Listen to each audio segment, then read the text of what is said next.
नमस्ते बच्चों। आज हम एक कुत्ता और एक मैना पाठ का अध्ययन करेंगे। यह पाठ एक ललित निबंध है। लेखक ने गुरुदेव रविंद्रनाथ ठाकुर के साथ बिताए समय को अत्यंत रोचक ढंग से प्रस्तुत किया है। कवि हृदय की अनुभूतियों को प्रभावशाली ढंग से प्रस्तुत किया गया है। आइए पाठ का अध्ययन करने से पहले हम इसके शब्दार्थ को पढ़ लें। शांति निकेतन। शांति निकेतन जो है वह कोलकाता स्थित विश्वविख्यात शिक्षा केंद्र जो गुरुदेव रविंद्रनाथ ठाकुर द्वारा स्थापित किया गया है। दर्शनार्थी। दर्शनार्थी का अर्थ होता है दर्शन के लिए आने वाले। अस्तगामी, डूबने वाला। स्तब्ध, चुप, शांत। महिमाशाली, गौरवमय। प्रत्यक्ष, जो सामने दिखाई दे। उल्लेख, चर्चा, विवरण। सहज बोध, स्वाभाविक ज्ञान। करुण भाव, दया का भाव। नियमित, नियम से, लगातार। बिड़ाल, जंगली बिलाव। आइए पाठ का अध्ययन शुरू करते हैं। आज से कई वर्ष पहले गुरुदेव के मन में आया कि शांति निकेतन को छोड़कर कहीं और जाएं। पता नहीं क्यों वे श्री निकेतन के पुराने 3 मंजिले मकान के सबसे ऊपर के तल्ले में रहने लगे। उन दिनों ऊपर तक पहुंचने के लिए लोहे की चक्करदार सीढ़ियां थीं। वृद्ध और कमज़ोर गुरुदेव के लिए चढ़ना असंभव था, फिर भी बड़ी कठिनाई से उन्हें वहां ले जाया गया। उन दिनों छुट्टियां थीं। आश्रम के अधिकांश लोग बाहर चले गए थे। एक दिन हमने सब परिवार उनके दर्शन की ठानी। दर्शन इसलिए क्योंकि गुरुदेव के पास जब कभी मैं जाता था प्राय वे यह कहकर मुस्कुरा देते थे कि दर्शनार्थी हैं क्या। गुरुदेव यहाँ बड़े आनंद में थे। अकेले रहते थे। भीड़ भाड़ उतनी नहीं होती थी जितनी शांति निकेतन में। हम लोग ऊपर गए तो गुरुदेव बाहर एक कुर्सी पर चुपचाप बैठे अस्तगामी सूर्य की ओर देख रहे थे।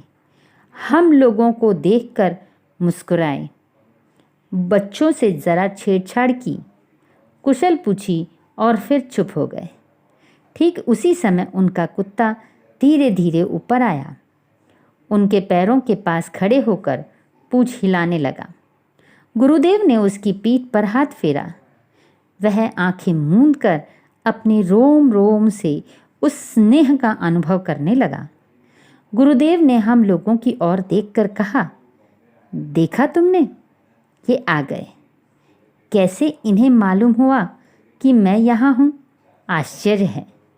और देखो, इनके चेहरे पर कैसी शांति दिखाई दे रही है। हम लोग उस कुत्ते के आनंद को देखने लगे।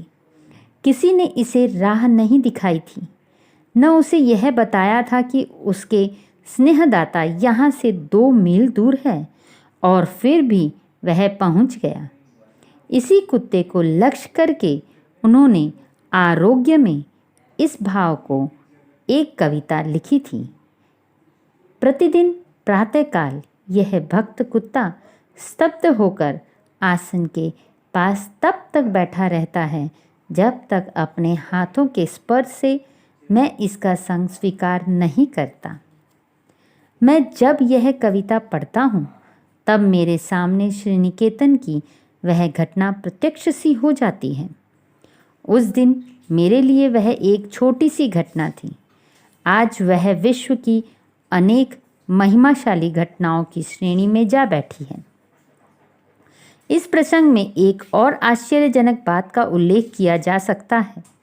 जब गुरुदेव की चिताभस्म कोलकाता से आश्रम ले लाई गई, उस समय न जाने किस सहज बोझ के बल पर वह कुत्ता आश्रम के द्वार तक आया, कलश के पास चुपचाप बैठा रहा और आश्रम वासियों के साथ चुपचाप भस्म को अंतिम विदा देने भी गया।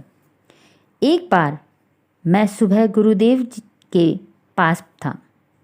उस समय एक लंगड़ी मैना फुदक रही थी। गुरुदेव ने कहा, देखते हो, यह रोज फुदकती है, ठीक यहीं आकर। मुझे इसकी चाल में एक करुण भाव दिखाई देता है। गुरुदेव ने अगर कह न दिया होता तो मुझे उसका करुण भाव एकदम नहीं दिखता। मेरा अनुभव था कि मैंने करुण भाव दिखाने वाला पक्षी मेरा अनुभव था कि मैना करुण भाव दिखाने वाला पक्षी है ही नहीं। 3-4 वर्ष से मैं एक नए मकान में रहने लगा हूँ। मकान की दीवारों में चारों ओर एक एक सुराख छोड़ रखा है। एक मैना दंपति नियमित रूप से प्रतिवर्ष यहाँ गृहस्थी जमाया करते हैं। तिनके और चीथड़ों का ढेर लगा देते हैं। हैरान होकर हम सुराखों में ईंटें भर देते हैं, परंतु वे खाली बची जगह का भी उपयोग कर लेते हैं। प्रतिदिन पति पत्नी जब कोई एक तिनका लेकर सुराख में आते हैं तो उनके भाव देखने लायक होते हैं। पत्नी देवी का तो क्या कहना।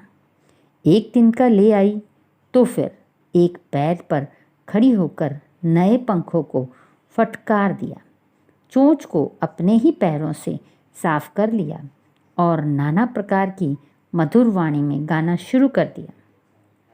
अचानक इसी समय अगर पति देवता भी कोई कागज या गोबर का टुकड़ा लेकर उपस्थित हुए तब तो क्या कहना। दोनों के नाच गान और आनंदमय नृत्य से सारा घर गूंज उठता है।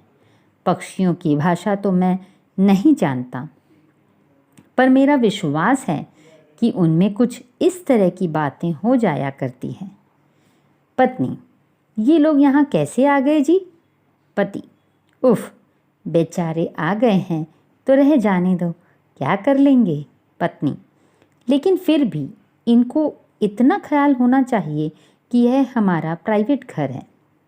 पति, आदमी जो है, इतनी अक्ल कहाँ। पत्नी, जाने भी दो। पति, और क्या। सो इस प्रकार की मैना कभी करुण हो सकती है, यह मेरा विश्वास ही नहीं था। गुरुदेव की बात पर मैंने ध्यान से देखा तो मालूम हुआ कि सचमुच ही उसके मुख पर एक करुण भाव है। शायद वह विदुर पति था या विधवा पत्नी जो किसी बिडाल के क्रूर आक्रमण के कारण अकेली रह गई थी। हाय, क्यों इसकी ऐसी दशा है। शायद इसी मैना को लक्ष्य करके गुरुदेव ने बाद में एक कविता लिखी थी। जब मैं इस कविता को पढ़ता हूँ तो उस मैना की करुण मूर्ति अत्यंत स्पष्ट रूप में मेरे सामने आ जाती है। कैसे मैंने उसे देखकर भी नहीं देखा और किस प्रकार कवि की आंखें इस बेचारी के हृदय तक पहुँच गई, सोचता हूँ तो हैरान हो जाता हूँ। देखिए, पाठ के अध्ययन के बाद हम इस पाठ के प्रश्न उत्तर देखते हैं। पहला, शांति निकेतन छोड़ने का विचार गुरुदेव के मन में क्यों आया?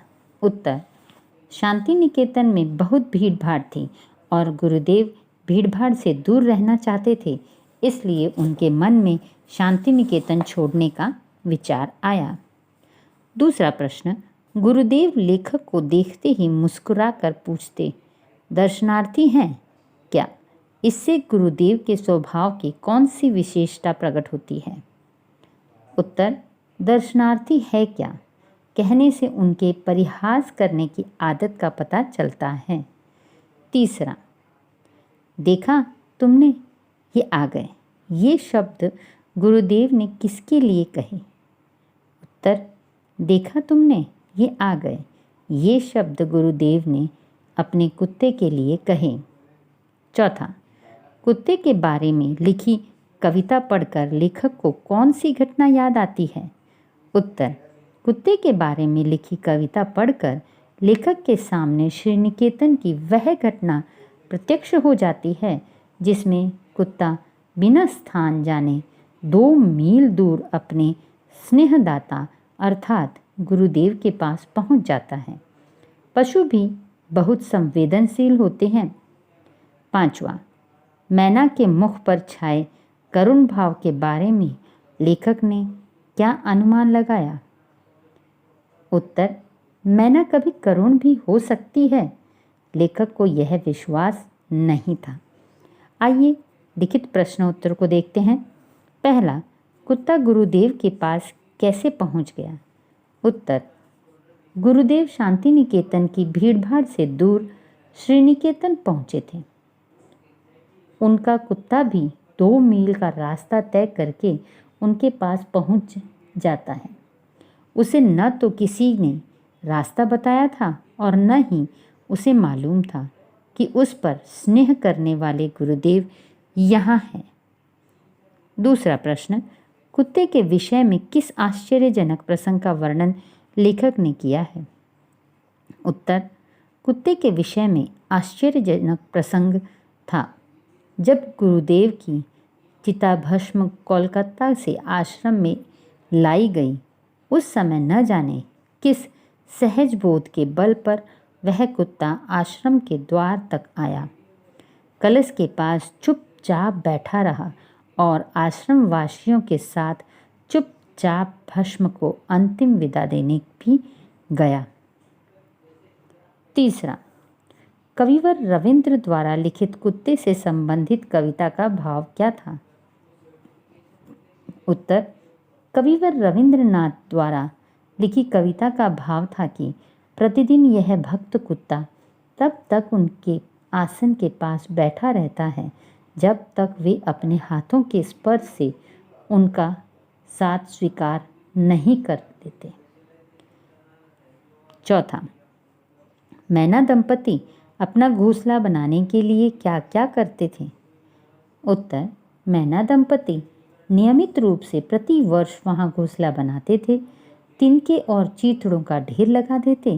एक एक सामान लाकर वे ऐसा कलरव करते कि घर गूंज उठता। 5वां, मैना और उसके पति की बातें वार्तालाप के रूप में लिखिए। उत्तर, पत्नी, ये लोग यहाँ कैसे आ गए? पति, आ गए हैं तो इन्हें भी यहाँ रहने दो। पत्नी, इन्हें हमारे प्राइवेट घर में नहीं आना चाहिए था। पति, अब आ ही गए हैं तो रहने दो ना। पठित गद्यांश पर आधारित प्रश्न उत्तर देखें। पहला, मैना कैसी थी? मैना लंगड़ी थी। दूसरा, गुरुदेव ने मैना के बारे में क्या कहा? उत्तर, गुरुदेव ने कहा कि मैना रोज यहीं आकर फुदकती है। इसकी चाल में एक करुण भाव दिखाई देता है। तीसरा, लेखक का मैना के विषय में क्या अनुभव था? उत्तर, लेखक का मानना था कि मैना करुण भाव दिखाने वाला पक्षी है ही नहीं। अब आइए हम आगे के प्रश्न उत्तर देखें। पाठ के आधार पर वाक्य पूरे कीजिए। गुरुदेव श्रीनिकेतन के पुराने 3 मंजिले मकान के सबसे ऊपर के तले में रहने लगे। दूसरा, गुरुदेव कुर्सी पर बैठे अस्तगामी सूर्य की ओर देख रहे थे। तीसरा, वह आंखें मूंदकर रोम रोम से उस स्नेह का अनुभव करने लगा। चौथा, लंगड़ी मैना फुदक रही थी। 5वां, मैना दंपति नियमित रूप से यहाँ गृहस्थी जमाया करते हैं। 6ठा, दोनों के नाच गान और आनंदमय नृत्य से सारा घर गूंज उठता है। आइए एक प्रश्न जो हम सोच कर लिखते हैं। प्रश्न है, प्रकृति अनुशासन सिखाने वाली सर्वोत्तम पाठशाला है, कैसे? उत्तर, व्यवस्था को सुचारू रूप से चलाने के लिए निश्चित किए गए नियमों का पालन अनुशासन है। प्रकृति अनुशासन के नियमों का पालन करती हुई मानव समाज के सामने एक ऐसा आदर्श प्रस्तुत करती है जिससे हम सभी को अनुशासन की सीख मिलती है। सूर्य का प्रतिदिन पूर्व दिशा से उदय होना, सायंकाल पश्चिम में अस्त होना, चंद्रमा का उदय अस्त होना, ऋतुओं का परिवर्तन आदि अनुशासन के ही उदाहरण हैं। हमें भी प्रकृति से अनुशासन के पालन की सीख लेनी चाहिए। आइए इस पाठ के अन्य व्याकरण भाग के प्रश्न उत्तर को देखें और स्वयं इनका अध्ययन करें। धन्यवाद।